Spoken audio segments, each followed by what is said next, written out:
Hello, welcome to another episode of Arthritis and You, a Joint Journey.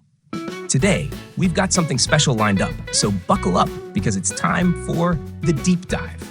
Let's give a warm welcome to our hosts, Arthur and Sarah. Usually when a complex piece of machinery starts making like a grinding noise, the absolute worst thing you can do is just keep running it. Right, yeah, you destroy it. Exactly. Yeah. Like if your car engine is sputtering or whining, you pull over immediately. You turn the key, you shut it off, and you basically assume that, preserving whatever is left of the gears means keeping the machine perfectly still. And that makes total sense. I mean, it's an incredibly deeply ingrained survival instinct for us. Yeah. We're conditioned from childhood to believe that pain or stiffness or, a grinding sensation basically equals active tissue damage. So the most logical protective response our brain can come up with is just to immobilize the area entirely. Immobilize it, right. Mm-hmm. But then you step into the world of human biology, and specifically the human joint, and suddenly that whole mechanical logic is completely turned on its head. It really is. It's a completely different rule book. It's wild. So today we are taking a deep dive into the paradox of arthritis and exercise, pulling from clinical guidelines, physiotherapy blueprints, and specialized arthritis care sources. We are unpacking a biological landscape where keeping a stiff, swollen, painful joint perfectly still might actually be the worst possible thing you can do for the machinery. So, okay, let's unpack this because we really need to completely rethink this archaic concept of, wear and tear. We really do. I mean, for decades, osteoarthritis was classically described to patients as just simply a wear and tear disease. Which sounds so discouraging, right? It's terrible. That phrasing is highly problematic because it paints this grim, unavoidable picture of inevitable deterioration. It implies your joints have like a finite number of miles on them and you're just running out. Right, like a tire losing its tread. Exactly. But modern rheumatology understands arthritis to be vastly more complicated and dynamic and responsive. Whether you are dealing with osteoarthritis or an inflammatory autoimmune condition like rheumatoid arthritis, the clinical studies point to the same counterintuitive truth. Which is that you have to keep moving. Yes. Moderate intensity, low impact physical activity actually decreases pain. It improves bone mineral density. And what's fascinating here is it literally helps the cartilage itself stay healthy. See, getting my head around that is tough because when you're in the middle of a flare-up, moving a sore joint to somehow make the cartilage healthier feels, fundamentally backward. Oh, absolutely. It feels wrong. So what is the actual biological mechanism there? Like, how does movement actually heal a deteriorating tissue? So the key is understanding how cartilage gets its nutrients. Because unlike your muscles or your skin, cartilage does not have its own direct blood supply. Wait, really? No blood supply at all? Practically none. It is avascular, so it can't rely on, a constant stream of blood delivering oxygen and taking away waste like the rest of your body does. Instead, it relies entirely on the mechanical movement of the joint itself. Okay, so how does that work? Well, the joint is encased in a capsule, and that capsule is filled with synovial fluid. When you put weight on a joint and move it, you are physically compressing the cartilage. Oh, gotcha. And that compression squeezes out the waste products. Then, when you take the weight off, the cartilage expands and acts like a biological sponge, basically soaking up fresh, nutrient-rich synovial fluid. Wow. People always throw around that clinical cliche, motion is lotion, which honestly always sounded a bit cheesy to me. It is very catchy, yeah. But looking at the biology, it isn't just a rhyme. If you don't physically compress and release that tissue, the cartilage essentially starves. It just sits there in stagnant fluid. That is the exact physiological reality. The health of the joint structures and their biological ability to repair themselves is strictly dependent upon regular motion to pump that fluid. Okay, so if movement is the actual biological mechanism that feeds the tissue, it seems like the logical starting point for any exercise plan is simply getting the joint to move through its natural path. Yes, exactly. And our sources emphasize range of motion as the absolute foundation, like before you even think about lifting a weight or getting on a treadmill. Because range of motion exercises are really about maintaining the blueprint of the joint. These are slow, highly controlled movements. Like what kind of movements? Think of lying on the floor and doing a slow snow angel motion just to take the shoulders through their full arc. Or gently tilting your ear toward your shoulder to move the cervical spine. You aren't pushing muscles to the point of fatigue here. You're just kind of waking them up. Right, you are simply reminding the joint capsule of its full mechanical capability. And these are safe to do every day, even in small bouts, on joints that are stiff.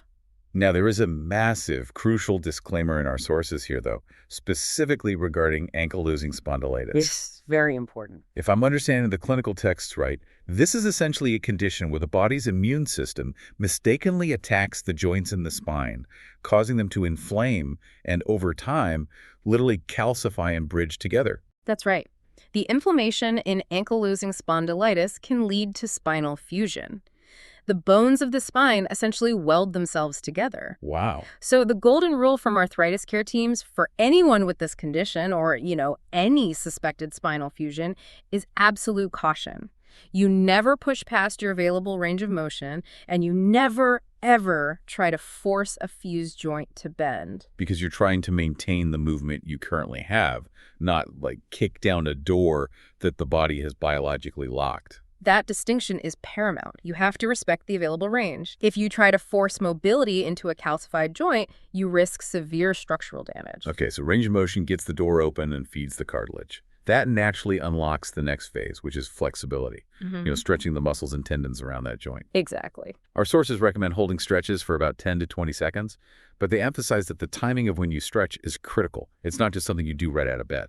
No, definitely not. You want to do your flexibility work after you have warmed up the body. Stretching cold, stiff tissues is just a recipe for micro tears. Oh, yikes. But if you do a few minutes of light aerobic activity first, just enough to get the blood flowing to the muscles, those tissues become physically warmer and vastly more pliable. Which makes perfect sense. Warm muscles are receptive to being lengthened, which safeguards the joint and, lowers your chance of injury. Right. And that flexibility safeguards the joint so you can move on to the next phase, which is building strength. Right. So if range of motion is oiling the rusty door hinge, building strength is basically upgrading the shock absorbers on your car so the chassis takes less impact. That is a perfect analogy. The sources suggest doing this 2 to 3 times a week and starting with just your own body weight before ever picking up a dumbbell. Just simple stuff, right? Yeah, things like gentle glute bridges on the floor or getting on all fours to lift an opposite arm and leg. The biomechanical goal of strength training in arthritis care is to shift the physical burden away from the cartilage. Because the muscles take the hit instead. Exactly. If you have incredibly strong quadriceps and hamstrings, those muscle groups catch and absorb the kinetic energy of your foot hitting the ground. If those muscles are weak, that kinetic energy travels straight up your leg and crashes directly into the cartilage and ligaments of your knee. So strong muscles literally act as a suspension system for your skeleton. They really do. But here's where it gets really interesting, and I want to push back on this a little bit. Okay, go for it. Because the sources bring up a major caveat regarding actively inflamed joints. If a joint is actively swollen, shouldn't stretching it or putting force on it actually cause more harm? Like, if I wake up and my knee is visibly swollen, hot to the touch, and actively flaring, putting external force on it to build my shock absorbers seems, incredibly destructive. Your instinct is totally correct. That is an excellent point. When a joint is in a state of active acute inflammation, the rules change entirely. Okay, how so? Well, think about the joint capsule like a thick rubber balloon. When it is actively swollen, it's filled with excess inflammatory fluid, so that balloon is stretched to its absolute maximum capacity. Right, so the ligaments surrounding the joint are already being pulled taut just by the internal pressure of the swelling itself? Yes, they are heavily strained. Yeah. So if you then take that overinflated, highly stressed joint and apply external stretching forces to it, or load it with heavy weights, you can actually create permanent laxity. Meaning it gets loose. Exactly. You stretch a ligament that is already at its breaking point, and it might not snap back. The joint can become permanently loose and unstable. Oh, wow. So the foundational rule across all clinical guidelines is to respect your pain. If a joint is actively swollen, you handle it with extreme care. You might stick to very gentle range of motion just to feed the cartilage, but if an exercise hurts, you stop. If it hurts, stop. Got it. So that progression, going from range of motion to flexibility to strength, gives us a really solid physical foundation. But it inevitably leads us to the stamina piece, which is aerobic endurance, conditioning the heart and lungs. Right, the cardiovascular side of things. Yeah. And the Canadian Physical Activity Guidelines referenced in our sources recommend aiming for 150 minutes of moderate to vigorous aerobic activity per week. Which is a big number. It is. I have to say, if you are listening to this right now and dealing with chronic pain, joint stiffness, and just the systemic fatigue that comes with arthritis, hearing you need to do 150 minutes of cardio sounds like an impossible mountain to climb. Oh, it sounds totally overwhelming because people immediately picture getting on a treadmill and running for 2.5 hours straight. But we have to break that number down because the biological benefits of movement are cumulative. The cardiovascular system really doesn't care if you do 30 minutes all at once or 3 10-minute walks spread out over the morning, noon, and evening. So it all adds up. It all adds up. 10 minutes of movement while dinner is in the oven totally counts toward that 150-minute goal. And you don't need to be gasping for air to get the benefit, right? The sources recommend this thing called the talk test to gauge if you are hitting that moderate intensity. Yes, the talk test is a great metric. Basically, if you are out walking, you should be moving at a pace where you can comfortably maintain a conversation with a friend, but you wouldn't have enough spare breath to sing a song. That is the physiological sweet spot because you are elevating your heart rate enough to condition the cardiovascular system, but you aren't crossing that threshold into overexertion that could, trigger an inflammatory flare. But even then, for listeners who have arthritis in weight-bearing joints like the hips, knees, or ankles, even a 10-minute walk can be really painful. And the sources heavily suggest aquatic therapy here. Absolutely. Water is an incredibly forgiving environment for arthritic joints. When you are submerged waist deep or chest deep, the buoyancy of the water physically counters gravity. So you literally weigh less. Exactly. It unloads a massive percentage of your body weight from your lower extremities. But at the same time, the density of the water provides this constant 360-degree resistance to every movement you make. Which means you can build muscle without that joint compression. Precisely. The sources also place a massive emphasis on mind-body exercises, things like yoga, tai chi, and Pilates. They do note you must start at a beginner, restorative level, and, of course, inform the instructor about your specific joint condition. Always communicate with the instructor, yes. But I want to linger on this, because it seems like these practices are doing something fundamentally different than just physical conditioning. They are. If we connect this to the bigger picture, they are actually addressing the nervous system, which is a critical and often overlooked component of arthritis care. Okay, how does the nervous system play into joint pain? Well, chronic pain is not just a localized event in your knee or your wrist. Chronic pain keeps your central nervous system stuck in a sympathetic state. That's your fight or flight response. So your body is constantly flooded with stress hormones like cortisol, which actually amplifies the way your brain receives and interprets pain signals. Wait, really? So the stress of just having a chronic illness chemically makes the pain worse? Yes, exactly. It's a vicious cycle. But mind-body practices like Tai Chi and restorative yoga emphasize deep diaphragmatic breathing and mindful movement. Right. And this actively downregulates the sympathetic nervous system and shifts you into a parasympathetic rest and digest state.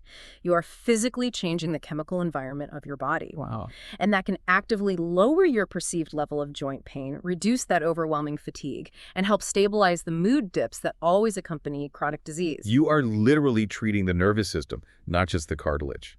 That is fascinating. But exercise isn't just about discrete workouts. It's about how we move through our entire day. Everyday life, yes. And our sources pivot heavily into joint protection and ergonomics.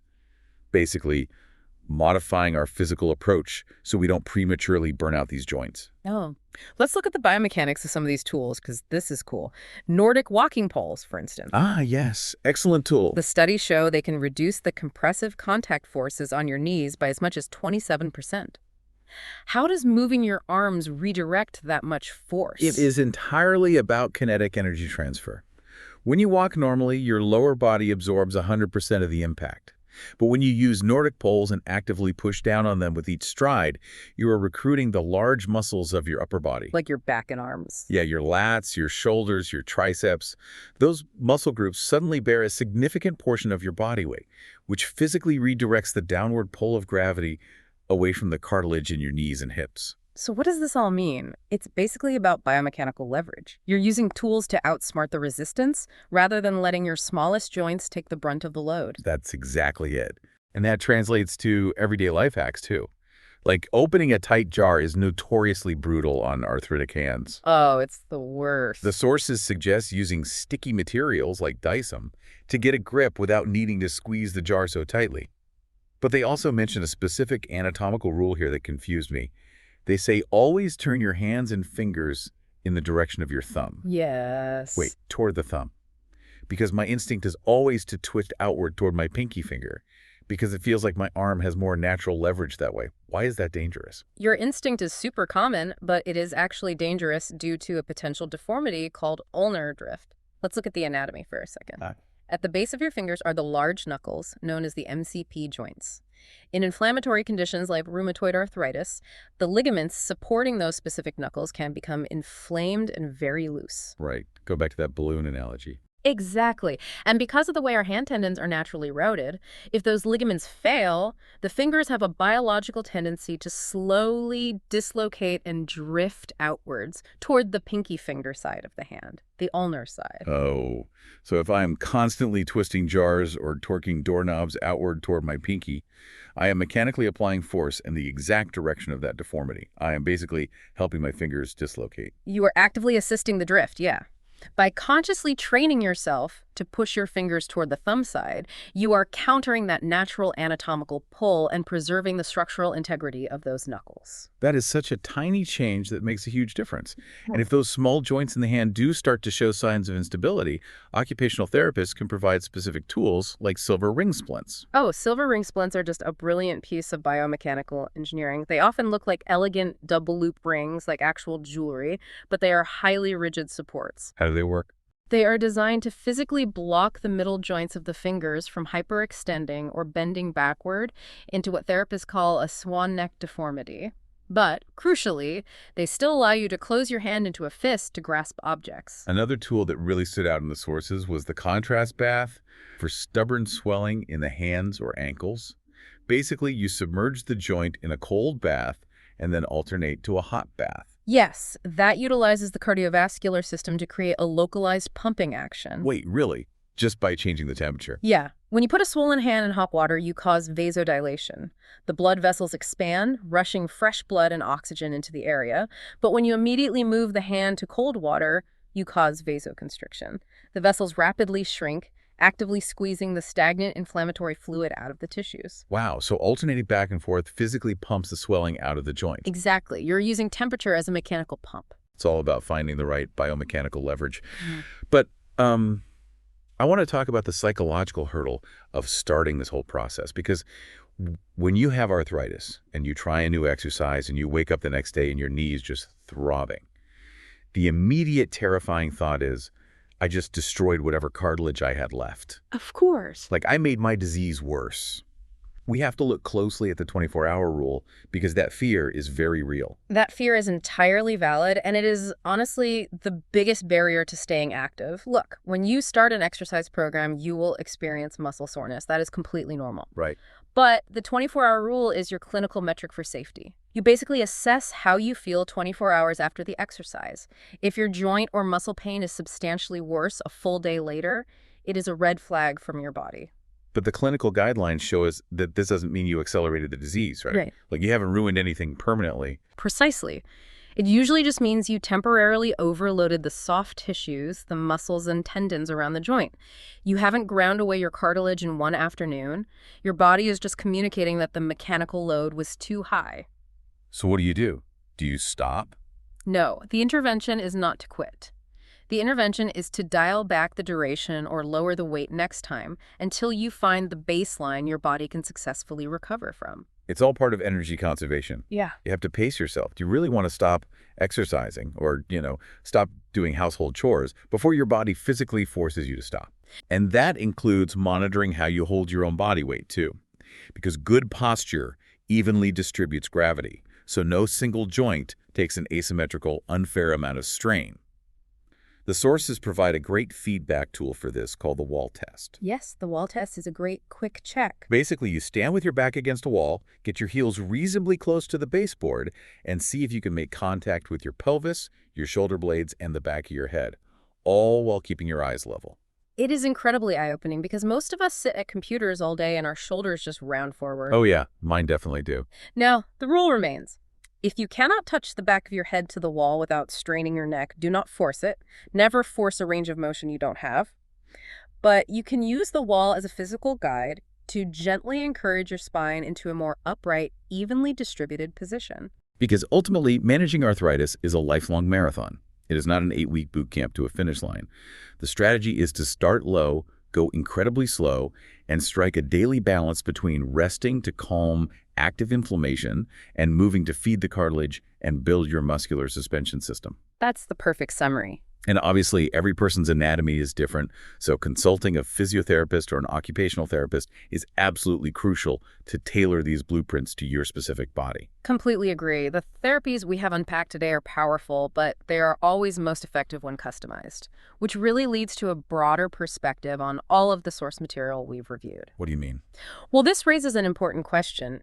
If we know that motion is lotion, and we know biologically that cartilage literally starves and degrades without the mechanical pumping action of regular movement, Yeah. it forces us to ask how much of the joint pain experienced in the modern arthritis journey is driven by the disease itself, and how much is being drastically exacerbated by our 21st century sedentary lifestyle. Oh, wow. We sit at cars, we sit at desks for 8 hours, we sit on couches. We are actively depriving our joints of the exact mechanical inputs they biologically evolved to require for survival.